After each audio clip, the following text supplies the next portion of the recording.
আজি একেবাৰে ঘৰুৱা নিত্যনৈমিত্তিক কামেৰেই ভিডিঅ'টোৰ আৰম্ভ কৰিছোঁ।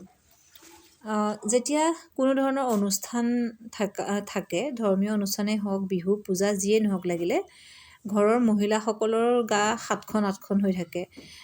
মানে এইটো কাৰণতে যে আগদিনাৰ পৰা যে কাইলৈ এইটো কৰিবলৈ আছে, সেইটো কৰিবলৈ আছে, কেনেকৈ হ'ব, বহুত সময় লাগিব, নহয় জানো? এনেকুৱা ধৰণৰ কিমান যে আমাৰ কামৰ জুমুৰি মনটোতে, কিন্তু হৈ যায়গৈ। কিন্তু তথাপিতো এটা তেনেকুৱা হেৰি থাকে। মোৰ যে আৰু বেছি, কিয়নো মোৰ আলচিটো বেছি অলপমান। আৰামপ্ৰিয় মানুহ মই, আৰাম কৰি থাকি বেছি ভাল পাওঁ। ৰাতিপুৱা শুই উঠাও দেৰি হয়, গতিকে ধুনীয়াকৈ আৰামত উঠি কিন্তু কামখিনিও গোটেই হ'ব লাগিব, তেনেকুৱা। যিহেতু আজি ৰঙৰ উৎসৱ ফাকুৱা, আজি হোলী, গতিকে যোৱাকালিৰ পৰাই মানে সোনকালে উঠি অমুকখিনি কৰিম বুলি প্লেন আছিল যদিও উঠা দেৰি হৈ গ'ল। উঠিমকৈ কিবা দেৰি হৈ যায়। তাৰপিছত উঠাৰ পিছত আৰু জানেই আৰু পুৰুষকেইজনকতো চিঞৰি চিঞৰি মাতিলেহে উঠিব পাৰে, তেওঁলোকৰতো একো তেনেকুৱা ধৰণৰ উৎসাহ নাথাকে, কাৰণ উঠিলেই ঘৰৰ কামহে কৰিব লাগিব, তেনেকুৱা ধৰণৰ, নহয় জানো? গতিকে চিঞৰ বাখৰ কৰি অৱশ্যে উঠালোঁ। উঠাই এয়া মই ঘৰ চাফ চিকুণ কৰি আছোঁ, দেখিছে আপোনালোকে। ঘৰ দুৱাৰ মুচি মেলি প্লেন অন্য একো নাই। গোসাঁইক মই অকণমান ফাকুৱা দিম, সিমানেই, বেলেগ একো নাই। মই ফাকুৱা বুলি আচলতে মই সৰুৰ পৰাই বহুত বেছি উৎসৱ বুলি মই খুব ফূৰ্তিত থকা এনেকুৱা ধৰণৰ একো নাই দেই। সৰুতে ফাকুৱা খেলিছিলোঁ। ফাকুৱা দিনটো এতিয়া আহিলে এনেকুৱা লাগে মানে মনত পৰে। এই হোলীৰ দিনটোত মোক সৰু দিনৰ কথাবিলাক মোৰ বহুত মনত পৰে আৰু শ্বেয়াৰ কৰিবলৈও মন যায়। আগতে কেনেকৈ ফাকুৱা খেলিছিলোঁ, তেতিয়া চাগে স্কুল ফাকুৱা দিনটোত বন্ধ থাকে। ঠিক 9টা 10টা 11টা এনেকুৱা টাইমৰ পৰা আমি গোটেই গাঁৱৰ সৰু সৰু ল'ৰা ছোৱালী গোটেইবিলাক লগ হৈ পথাৰে পথাৰে দৌৰি দৌৰি যিমান লগৰ ল'ৰা ছোৱালী আছে ঘৰ বিচাৰি বিচাৰি গৈ গৈ ফাকুৱা দিছিলোঁ, বা আমাকো দিবলৈ আহিছিলে। গাঁৱৰ ল'ৰাসকল একেলগে মিলি যেতিয়া হোলী দিবলৈ আহিছিলে, অকণমান ডাঙৰ হোৱাৰ পিছততো অলপ বেয়া লাগে ন, ফাকুৱা দিবলৈ আহিলে লুকাই লুকাই আছিলোঁ ঘৰৰ ভিতৰত লগ কৰি পেলাই। সকলোৰে চাগে তেনেকুৱা ধৰণৰ দিন আছিল, মনত পৰিলে খুব ভাল লাগে, নহয় জানো? আৰু অকল সেয়াই নহয়, যেতিয়া গুৱাহাটীলৈ ওলাই আহি প্ৰাইভেট হস্পিটেলত আছিলোঁ, তেতিয়া হোষ্টেলত থাকোঁতে, প্ৰাইভেট হোষ্টেলত আছিলোঁ, তেতিয়া হোষ্টেলত থাকোঁতে কি কৰে, হোলীৰ দিনা মানে দিয়ে কিন্তু দেই। এনেই হ'লে পানীৰ বহুত আটক মানে ইয়াত, কিন্তু হোলীৰ দিনা কিন্তু ৱাৰ্ডেনে সেইটো এৰেঞ্জ কৰে। তেওঁ খুব ভাল পাইছিলে। গোটেই ছোৱালীবোৰক গা ধোৱাৰ আগতে হোলী খেলিব দিয়ে, তাৰপিছত গা ধুবলৈ পানীও দিয়ে। আৰু হোলী মানে খেলে মানে কেনেকৈ খেলে, গোটেই বগৰাই চাদৰ ওপৰত পানী ঢালি ঢালি ৰং দি দি এনেকুৱা ধৰণৰ হোলী মই ইয়াতহে খেলিছোঁ, তেনেকুৱা হোলী। অৱশ্যে মই বেয়া পাওঁ, ভাল নাপাওঁ। হোলী বুলি ক'লে মোৰ এই যিখিনি আচল মানে নিয়ম নীতি আৰু আনন্দ ফূৰ্তি তাৰ মাজততো থাকিবই। ৰং মানেই ফূৰ্তি আনন্দ, গতিকে সেইখিনি থাকিব। কিন্তু সেই উৎপাতবিলাক মই বৰ এটা ভাল নাপাওঁ, ভয় কৰোঁ মানে। আৰু চকুৱে তকুৱে যে হোলী সুমুৱাই দিয়ে, মুখে চকুৱে কাণে অৱস্থা নাই, পিছত চফা নোহোৱা হয়, একোৱেদি ধুব নোৱাৰি, সেইবোৰ বস্তু ইমান এটা ভাল নাপাওঁ। এয়া গা পা ধুই আহিলোঁ, আহি অকণমান মোৰ সৰু গোসাঁই ঘৰখনতে অকণমান আৰম্ভ কৰিছোঁ। অকণমান প্ৰাৰ্থনা কৰিম।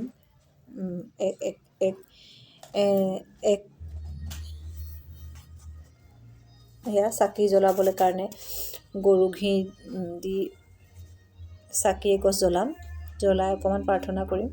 সেয়াই আৰু গোসাঁইক হোলী দিম। হোলী আনি থৈছোঁ, আজি 2 দিনৰ আগৰ পৰাই আনি ৰাখিছোঁ। তাৰপিছত হোলী বুলি যে কিছুমানে পাৰ্টি খাব লাগিব, নাচিব লাগিব, কিবা কৰিবলৈ, এনেকুৱা ধৰণৰ মোৰ একো নাই দেই। কিন্তু এইকণ কৰিবলৈকে মোৰ বিৰাট উৎসাহ। নিজৰ ঘৰৰ ভিতৰতে হওক বা যাব পাৰিলেতো কোৱাত ভালেই, আৰু আমাৰতো দায়িত্বও থাকে, গতিকে মোৰতো ডিউটিও আছে 2টা বজাৰ পৰা। সেয়ে কৈছোঁ, উঠাও দেৰি, ঘৰুৱা কামবিলাকো কৰি লৈছোঁ, চাফ চিকুণতা। তাৰপিছত এয়া গোসাঁই ঘৰখনত অকণমান আহি সোমাইছোঁহি। সোমাই গোসাঁইক এতিয়া মই হোলী দিম। দিয়াৰ পিছতহে আচলতে আমাৰ নিয়মত কি আছে, গোসাঁইক দিয়াৰ পিছতহে আচলতে মানুহে ল'ব লাগে বা মানুহক দিব লাগে। এতিয়া দেখিছোঁ যোৱাকালি বহুত মানুহে হোলী লৈছে, খেলিছে। কিন্তু সেই হোলীত কিবা অৰ্থ আছে জানো? যদি কোনোবাই হোলীৰ যিখিনি নিয়ম পালন কৰে, দহন কৰা বুলি কয়, সেইখিনি যদি যোৱাকালি কৰিছে, অৱশ্যে সেইখিনি আমি ঘৰৰ ভিতৰত কৰা কাৰ্য নহয়, ৰাজহুৱাভাৱে কৰে কোনোবাই। আৰু বেংগলীসকলৰতো বহুতেই নিয়ম আছে কিবা কিবি।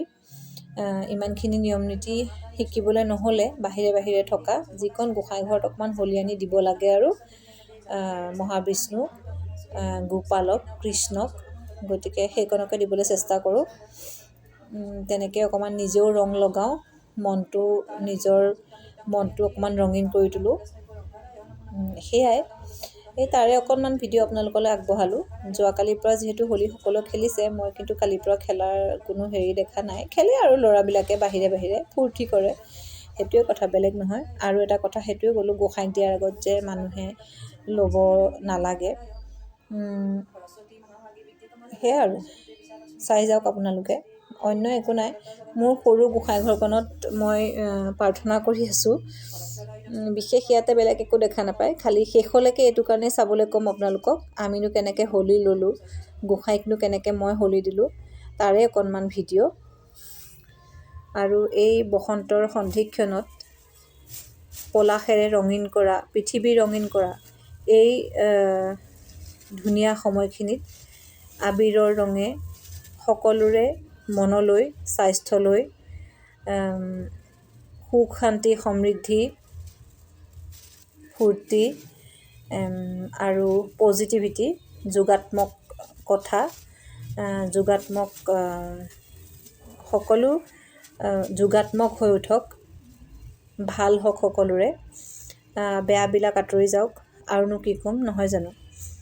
সেইখিনি মই অৱশ্যে তেনেকুৱা ধৰণে প্ৰাৰ্থনা কৰোঁ ভগৱানৰ ওচৰতো। গতিকে এয়া হোলী আনিছিলোঁ, যে আনি থৈছিলোঁ কৈছোঁ, এয়া হালধীয়া ৰঙৰ, খুব ধুনীয়া, একদম সেন্দুৰৰ নিচিনা এটা ৰঙৰ ৰঙা, হালধীয়া ৰঙা, আৰু এটা আপোনাৰ বৰ ধুনীয়া কালাৰ, এইটো চাওক নীলা হয়, কিন্তু বৰ ধুনীয়া কালাৰটো। এই তিনিটা কালাৰ মই আনিলোঁ, আনি ৰাখিছিলোঁ, গোঁসাইৰ ওচৰতে আগবঢ়াই দিছোঁ। মই তাকে কৈ আছিলোঁ, সকলোৰে ইমান ধুনীয়া সময়খিনিত সকলোৰে মনবোৰ পৰিষ্কাৰ হৈ এই হোলীৰ ৰঙৰ নিচিনা ৰঙীন হওক, সেয়াই প্ৰাৰ্থনা কৰিছোঁ। এতিয়া আপোনালোকে মোৰ ভিডিঅ'টো লাষ্টলৈকে চাই থাকক, মইনো কেনেকৈ মহাপ্ৰভুৰ ওচৰত হোলী অৰ্পণ কৰিছোঁ। একো নাজানো নিয়ম নীতি, তথাপিতো নিজৰ মনৰ পৰা এনেকেই কৰোঁ মই অৱশ্যে এনেকুৱা নহয় যে মই কাৰোবাক সুধি নিয়ম নীতি এইবিলাক শিকিছোঁ, এনেকুৱা নহয়। মই যেনেকৈ মন যায়, যেনেকৈ দিব পাৰোঁ তেনেকেই। ঘৰত এটা নাৰিকল আছিলে, গাঁৱৰ পৰা আনি থোৱা, বৰ ধুনীয়া, এওঁক নাৰিকলটো ফালিব দিলোঁ, ফালি পেলাই মোক চকলিয়াইও দিলে। এনেকৈ শৰাই সজোৱা নাই দেই, মই অলপমান চেনি আৰু নাৰিকলেৰে তেওঁক আগবঢ়াই দিছোঁ।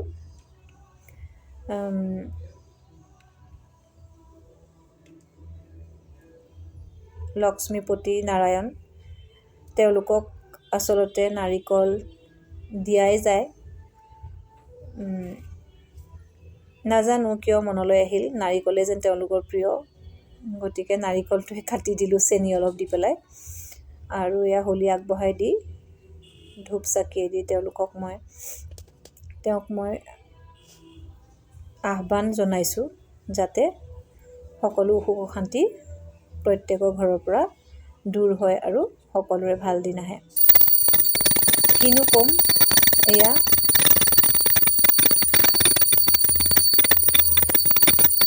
মই আপোনালোকক ইয়াত এটা গীতাৰ শ্লোকেই শুনাব বিচাৰিম, যিহেতু পূজাৰ কোনো ধৰণৰ ইয়াতে আপোনালোকে মন্ত্ৰ পাঠ শুনা নাই, গতিকে মই এটা গীতাৰ শ্লোক মাতিব বিচাৰিম।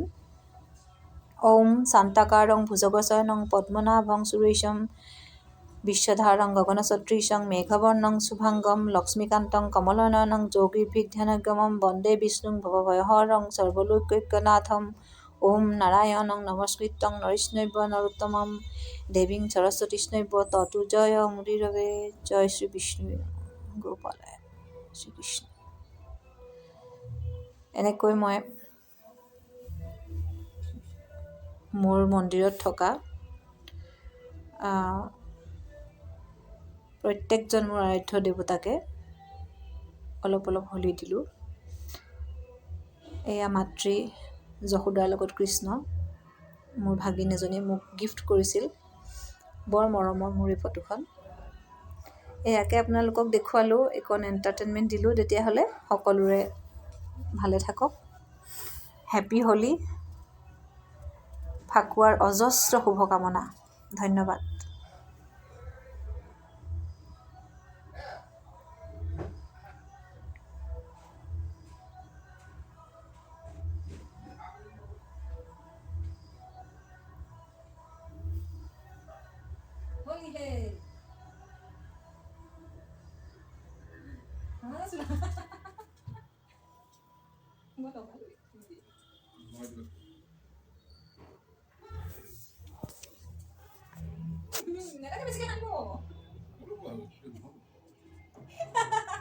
তাই উঠি আহিছে, কি কৰিছে এইবিলাক?